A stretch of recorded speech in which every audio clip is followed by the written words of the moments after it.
Mesdames, Messieurs, bonsoir et bienvenue dans votre rendez-vous d'information Global Actu.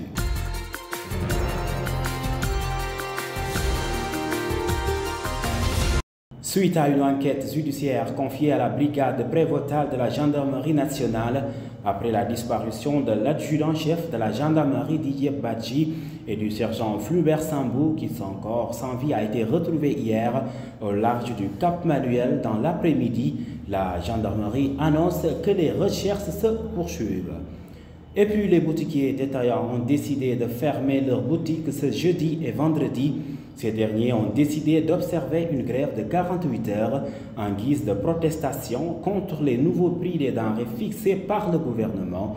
Les détails avec Marital. Kaolack, Thiès, Tamba, les sections locales de l'association des boutiquiers détaillants sont déjà en ordre de bataille. D'après les commerçants détaillants, les prix proposés par l'État du Sénégal ne les arrangent pas au motif qu'ils sont en train de vendre à perte. En guise d'illustration, le cas du sucre qui doit être vendu à 600 francs le kilogramme.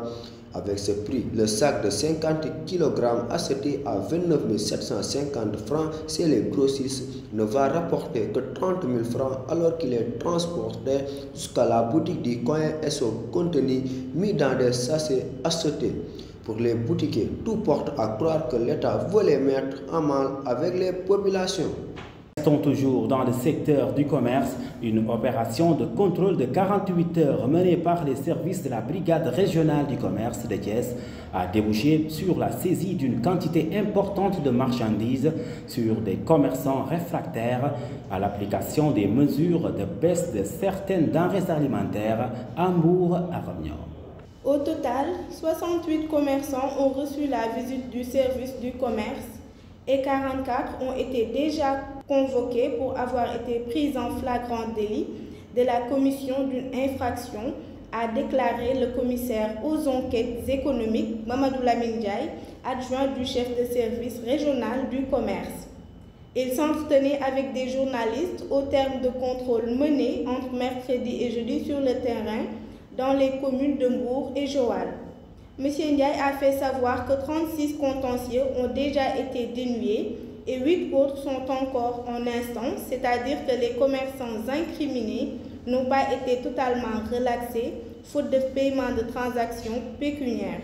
Pour rappel, les agents du service de commerce régional ont démarré ces contrôles à la suite d'un arrêté pris par le ministre du Commerce et le Conseil régional de la consommation. Saint-Louis, une embarcation de 19 migrants a échoué à Gorumbadj, quartier populaire de la vieille ville. Selon le quotidien qui donne l'information, les policiers ont découvert la pirogue dans la nuit du mardi vers les coups de 23 heures. Celle-ci était en partance pour une destination inconnue. Les occupants de la dite embarcation ont été arrêtés et évacués au centre hospitalier régional de Saint-Louis. Sur l'international,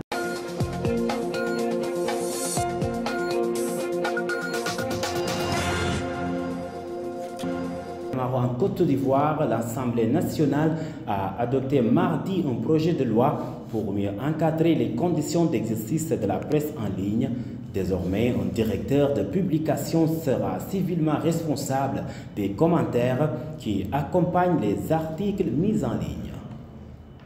En Suède s'ouvre ce 24 novembre un procès inédit, celui de deux frères Payam Kia, 35 ans, et Payman Kia, 42 ans, soupçonné d'espionnage aggravé au profit de la Russie.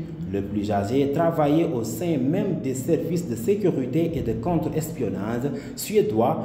Pendant 10 ans, il aurait transmis des informations très sensibles au GRU, le renseignement militaire russe.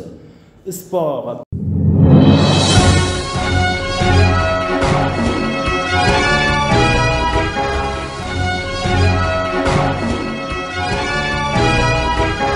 Terminé, Coupe du Monde 2022 à la veille du match Sénégal contre le Qatar. En conférence de presse ce jeudi, le sélectionneur national des Lions, Aliou Cissé, s'est exprimé sur la défaite contre le Pays-Bas et le prochain match avec le pays organisateur.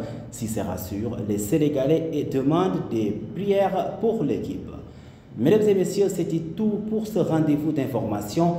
Excellente suite des programmes sur Global TV, c'est plus qu'une télé.